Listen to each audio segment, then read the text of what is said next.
Assalamu alaikum student. Today we will talk about the electropositivity and ionization energy from chapter 8 chemical reactivity. तो बेटा chapter 8 chemical reactivity का topic है हमारे पास electropositivity and ionization energy. Electropositivity और ionization energy का आपस में क्या लिंक है या इनका कैसे ये एक दूसरे से रिलेट करती हैं वो हम देखेंगे आज। तो बेटा अब हम पहले देख लेते हैं कि हमारे पास इलेक्ट्रोपॉजिटिविटी क्या है और आयनाइजेशन एनर्जी क्या है। तो इलेक्ट्रोपॉजिटिविटी हमारा लास्ट टॉपिक था जो हमने डिस्कस किया था। इलेक्ट्रोपॉजिटिविटी हमारे पास क्या है कि किसी भी मेटल की tendency to lose valence shell electron, किसी भी मेटल की जो टेंडेंसी है वैलेंस शेल के इलेक्ट्रॉन को लूज करने की, बेटा उसको हम लोग क्या कहते हैं, इलेक्ट्रोपॉजिटिविटी कहते हैं। मेटल चूँकि इलेक्ट्रोपॉजिटिव हैं, इलेक्ट्रॉन लॉस करती हैं, इसलिए ये प्रॉपर्टी इलेक्ट्रोपॉजिटिविटी की शो करती हैं। ठीक है, इसके अलावा हमारे पास आयनाइजेशन एनर्जी क्या है। आयनाइजेशन एनर्जी जो है ये आपने चैप्टर 3 में इसके बारे में डिटेल में पढ़ा था। मज़ीद मैं थोड़ा सा आपको बता देती हूँ कि आयनाइजेशन एनर्जी हमारे पास क्या है कि energy required to remove valence shell electron. ठीक है, यानी किसी भी एटम के या किसी भी एलिमेंट के वैलेंस शेल में से इलेक्ट्रॉन को निकालने के लिए, इलेक्ट्रॉन को रिमूव करने के लिए जो एनर्जी रिक्वायर्ड होती है उसको बेटा हम लोग क्या कहते हैं, आयनाइजेशन एनर्जी कहते हैं। ठीक है, अब देखिए बेटा जो हमारे पास इलेक्ट्रोपॉजिटिव करैक्टर है किसी भी मेटल का वो डिपेंड कर रहा है उसके साइज़ और न्यूक्लियर चार्ज पे, और आयनाइजेशन एनर्जी भी डिपेंड करती है साइज़ और न्यूक्लियर चार्ज पे। देखिए बेटा जितनी ज़्यादा हमें किसी चीज़ को आयनाइजेशन एनर्जी देनी पड़ेगी, यानी कि किसी एटम के अगर वैलेंस शेल में से इलेक्ट्रॉन निकालना थोड़ा मुश्किल है, साइज़ उसका स्मॉल है, हाई न्यूक्लियर चार्ज है, तो उसके लिए हमें उसको ज़्यादा एनर्जी देनी पड़ेगी।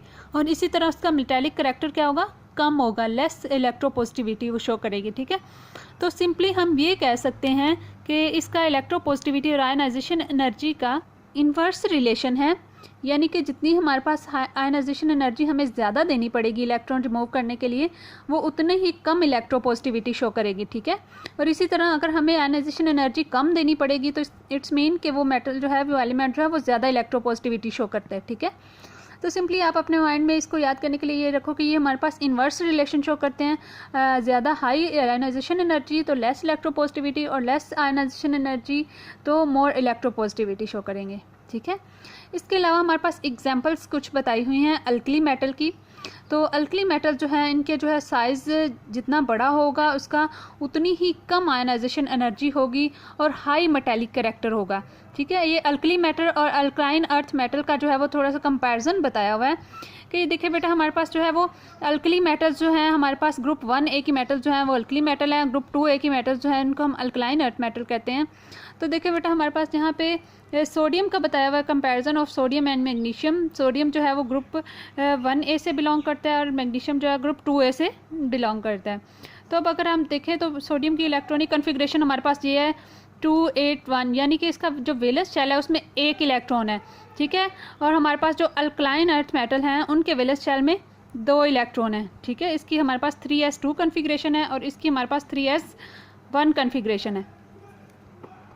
इसी तरह एटॉमिक साइज़ जो है हमारे पास सोडियम का 186 पिकोमीटर है, जबकि हमारे पास मैग्नीशियम जो है इसका साइज़ 160 पिकोमीटर।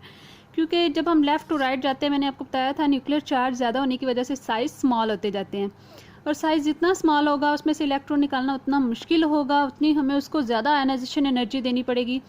अब अगर हम आयनाइजेशन एनर्जी को देखें तो देखिए बेटा सोडियम का साइज़ बड़ा है तो इसके लिए हमें आयनाइजेशन एनर्जी कितनी देनी पड़ रही है, 496 किलो जॉल पर मोल, जबकि इसका साइज़ स्मॉल होने की वजह से आयनाइजेशन एनर्जी हमें देनी पड़ रही है 738 किलो जॉल पर मोल। चूँकि इसकी आयनाइजेशन एनर्जी कम है तो इसका मेटालिक करैक्टर क्या होगा, ज़्यादा होगा as compare to the magnesium. तो सोडियम जो है वो ज़्यादा इलेक्ट्रोपॉजिटिव है एज़ कम्पेयर टू मैग्नीशियम। इसी तरह हमारे पास यहाँ पे एक शॉर्ट क्वेश्चन है, कंपैरिजन है हमारे पास फर्स्ट आयनाइजेशन और सेकंड आयनाइजेशन एनर्जी का मैग्नीशियम की। तो मैग्नीशियम की बेटा जब हम फर्स्ट और सेकंड आयनाइजेशन एनर्जी को जब हम कंपेयर करते हैं तो हमारे पास जो मैग्नीशियम की फर्स्ट आयनाइजेशन एनर्जी है वो तो हाई होती ही है, 738 हमने देखा, लेकिन जो इसकी सेकंड आयनाइजेशन एनर्जी है वो उससे भी डबल हो जाती है। उसकी वजह क्या है बेटा कि जब हम मैग्नीशियम में से एक इलेक्ट्रॉन को रिमूव कर लेते हैं, जब हम एक इलेक्ट्रॉन रिमूव कर देते हैं तो देखें एटम जो है ना, एटम में एक बैलेंस होता है कि जितने इलेक्ट्रॉन है उतने उसमें प्रोटॉन होते हैं। जब हमने एक इलेक्ट्रॉन निकाल दिया तो उसमें एक न्यूक्लियर चार्ज ज़्यादा हो गया। ठीक है, न्यूक्लियर चार्ज ज़्यादा होने की वजह से, इलेक्ट्रॉन कम होने की वजह से वो न्यूक्लियस जो है वो रिमेनिंग इलेक्ट्रॉन को ज़्यादा स्ट्रांगली अट्रैक्ट करेगा। High nuclear charge attract the remaining electron strongly. ठीक है, जिसकी वजह से जितना ज़्यादा न्यूक्लियर चार्ज होगा उतनी ही ज़्यादा आयनाइजेशन एनर्जी देनी पड़ेगी। दूसरे टाइम पे हमारे पास न्यूक्लियर चार्ज ज़्यादा हो जाता है जो कि रिमेनिंग इलेक्ट्रॉन को ज़्यादा स्ट्रांगली अट्रैक्ट करता है, जिस वजह से हमें वहाँ से जो है वो फर्स्ट इलेक्ट्रॉन के बाद सेकंड इलेक्ट्रॉन निकालना जो है वो ज़्यादा मुश्किल हो जाता है। इसलिए उसको वो जो है वो ज़्यादा हमें आयनाइजेशन एनर्जी जो है वो ज़्यादा देनी पड़ती है। इसलिए हम लोग कहते हैं कि हमारे पास जो मैग्नीशियम की सेकंड आयनाइजेशन एनर्जी है उसकी वैल्यू फर्स्ट आयनाइजेशन एनर्जी की निस्बत बहुत हाई होती है। रीज़न हमारे पास क्या है कि न्यूक्लियर चार्ज ज़्यादा हो जाता है और न्यूक्लियस के आउटर इलेक्ट्रॉन तक अट्रैक्शन ज़्यादा हो जाती है। तो ये हमारे पास जो है वो कंपैरिजन था, हमने देखा इसका अल्कली और अल्कलाइन अर्थ मेटल का। इसके अलावा फर्स्ट और सेकंड आयनाइजेशन एनर्जी का देखा। फर्स्ट आयनाइजेशन एनर्जी क्या होती है, energy required to remove the first electron, and second ionization energy क्या है, हमारे पास energy required to remove the second electron from the valence shell of an atom. ठीक है, तो ये हमारे पास यहाँ तक जो है वो आज का टॉपिक एंड होता है।